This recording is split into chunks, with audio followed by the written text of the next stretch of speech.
లగ్నం అంటే ప్రాణం. మీరు ఎన్నో టీవీలు చూసి ఉండొచ్చు, అందులో ఏం చేస్తారంటే లగ్నం మాత్రం చెప్పరు, మీ రాశి మీ యొక్క నక్షత్రం చెప్తారు. అయితే లగ్నం లేనిచో అంటే ప్రాణం లేకపోతే దేహానికి మర్యాద లేదు.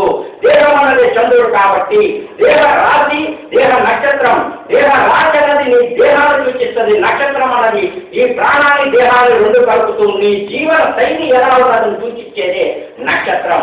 కాబట్టి ఏంటంటే ఇక్కడ కర్కాటకాలు రాశులో లగ్నము గురువు చంద్రుడు మంచిగా రాసుకోండి. ఎందుకంటే ఈ జాతకంలో తప్పులు ఏది ఉండకూడదు, ఖచ్చితంగా రాసుకొని మంచిగా మీరు పూజ చేసుకోండి.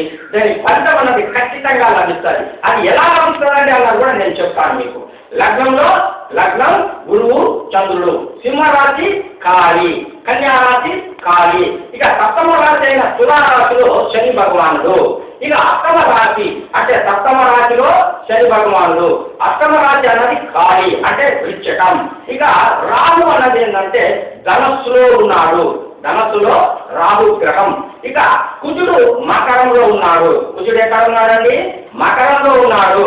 ఇక కుంభరాశి అనేది ఖాళీ, అక్కడ ఒక చిన్న గీత పెట్టుకోండి. ఇక మీనరాశిలో శుక్రుడు, మీనరాశిలో శుక్రుడు ఉన్నాడు. ముందు మనం చెప్పుకున్నాం మేషరాశి నుంచి మీనరాశి వరకు చెప్పుకున్నాం, ఇది ఒక భాగము.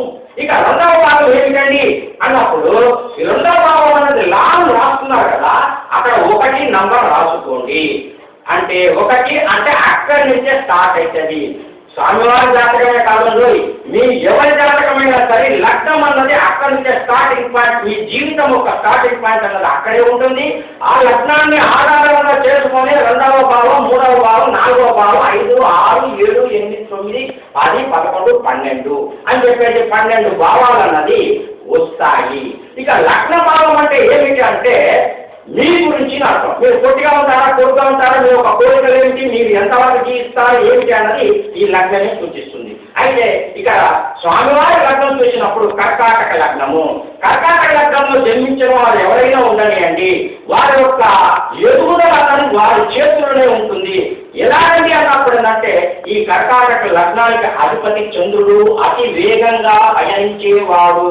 కావున మీ యొక్క మతి అంటే బుర్ర అన్నది ఆటోమేటిక్ గా చేంజ్ అయిపోతూనే ఉంటుంది. కాబట్టి రిమోట్ కంట్రోల్ అన్నది మీ చేతుల్లో ఉంటుంది. ఒకసారికి 2 సార్లు కాదు 20 సార్లు ఆలోచించి పనిచేయండి. అయితే ఇక్కడ స్వామివారికి ఎలా వర్తిస్తుంది అన్నప్పుడు తండ్రి గారి మాటను జావదాటకుండా, అంటే తండ్రి గారి మాటని జావదాటకుండా అతను తండ్రి యొక్క సుఖం, తండ్రి యొక్క మాటకు విలువ ఇచ్చి కాడలు వెళ్ళడం అన్నదే ఇక్కడ ఆయన ఒక ఎయిమ్, మోటో. అంటే అటిట్యూడ్ అని అక్కడే వస్తుంది కాబట్టి క్యారెక్టర్ అటిట్యూడ్ అని ఆ లగ్నంలో వస్తుంది. అయితే ఇక్కడ జ్యోతిష శాస్త్రం ఏమంటుందంటే ఏదో ఒక లగ్నంలో జన్మించినా సరే ఆ లగ్నాధిపతి వాడు ఆ లగ్నంలో ఉంటే మంచిది.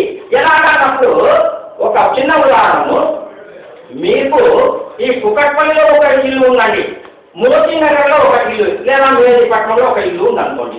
ఇక్కడ మీకు అందరూ అందుబాటులో ఉన్నారు, మీ బంధువులు, సినిమా థియేటర్లు, హాస్పిటల్స్ అన్నీ ఇక్కడ ఉన్నాయి కాబట్టి నేను ఇక్కడ ఫోన్ స్వామి అక్కడ ఉన్న మేదీపట్నం ఇల్లు నేను రెంట్కి ఇచ్చుకుంటానని చెప్పి రెంట్కి ఇచ్చుకుంటారు. అయితే ఆ రెంట్కి ఇచ్చినప్పుడు ఆ రెంట్ బిల్లు, కరెంటు బిల్లు, నల్ల బిల్లు ఇవన్నీ ఎవరు కట్టాలంటే వాళ్ళే కట్టుకోవాలి.